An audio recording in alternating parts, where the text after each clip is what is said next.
Cartoon Network. Everybody loved Cartoon Network growing up. An entire network dedicated to cartoons. How could you go wrong with Unlike that? Disney Channel and Nickelodeon, which had Drake and Josh and like Hannah Montana and shit, Cartoon Network just had cartoons. Until 2009, a date that would change cable forever. Cartoon Network aired their new programming block, CN Real. An entire block dedicated to live-action content. This was controversial at the time. It went against everything Cartoon Network ever stood for. With the block, they created a new character to promote it, Andrew WK, a chaos meets Christ-like figure who yells a lot and only wears white. It's gonna rock. Give cartoons and real people a shot. The creation of the block itself was to cast a wider net to audiences. I think Cartoon Network / Turner or whatever saw what Nickelodeon and Disney Channel were doing with live action. They saw how cheap it probably was to make it, and they're like, dude, we can just do this. The block debuted 6 shows. Of the 6 shows that aired, 2 of them got picked up. Let's take a closer look. Oh! The Othersiders, a ghost hunting show starring teenagers. From memory, all I know about it was that it was really stupid. It says here that paranormal experts say there's 150 known spirits lurking around the ship. Much like adult ghost shows. You know, there was this kid with glasses that was in charge of the tech. The thermal camera helps us read temperature around us. And if there's a change, it could mean there's a spirit nearby. It's just your typical ghost show where they're like, What is that? What was that? what the hell was that? They would always talk about seeing orbs, hearing noises, loud bangs. It was really stupid. You heard that, right? They'd go to multiple locations, and at the end of each mission, they'd determine whether or not if the place was haunted or not. And I think it only lasted 6 months before it was inevitably canceled. That's what you get for trying to make a ghost show. Next, Survive This. This was a show that already existed in Canada. I think Cartoon Network just bought it from... It was acquired for CN Real and also just lasted 6 months. I'm not going to focus on it too much because it was a Survivor ripoff and there's not much more to say about it. Next, Brain Rush. What do 100-foot drops and mind-bending twists and turns have to do with winning? Big cash? Everything. It was a lot like Cash Cab. You guys are in the cash cab! Oh. Right now you're a contestant on Brain Rush. Awesome. You get on a roller coaster and they're like, N-word Scissorhands comes out. Hey, what's up? Y'all niggas want to fame? And he's like, you want to answer some questions? You're going to win some cash. Is Hot Topic a TV show or a clothing store? Clothing store! I think that show was on for 6 weeks. Nobody watched it. Next, Bobb'e Said.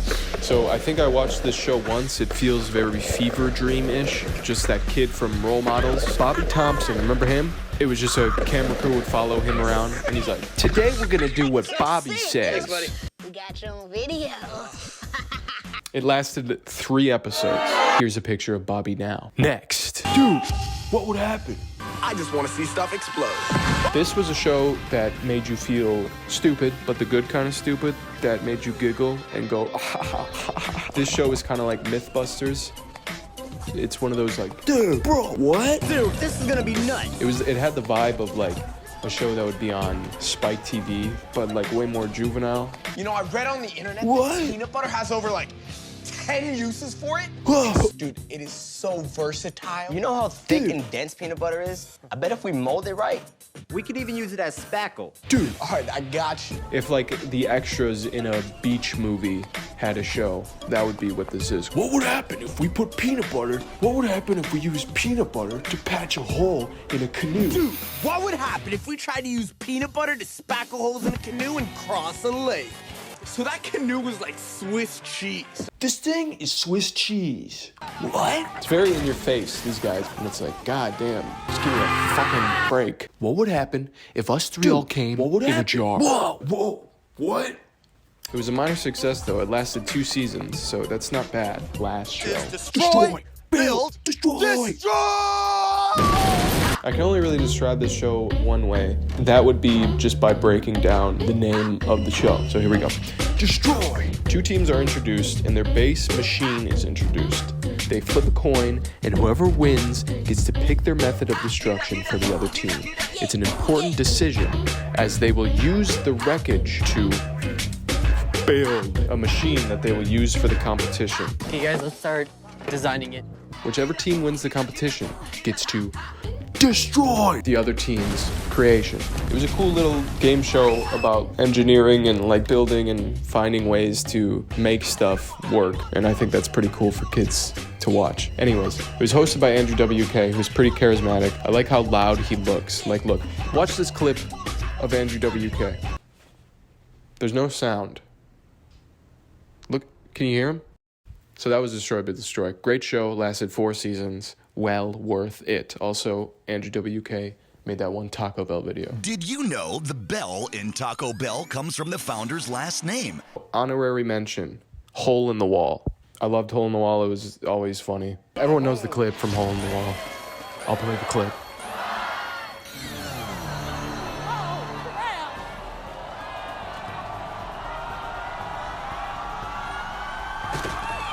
It's pretty good. So in conclusion, it makes sense why this block really didn't last that long. It was kind of stupid, and the shows that they were trying to make work were bad. But I do remember it, so I guess it had some sort of lasting impact on me. And that's all that really matters in the end, isn't it? Fuck you.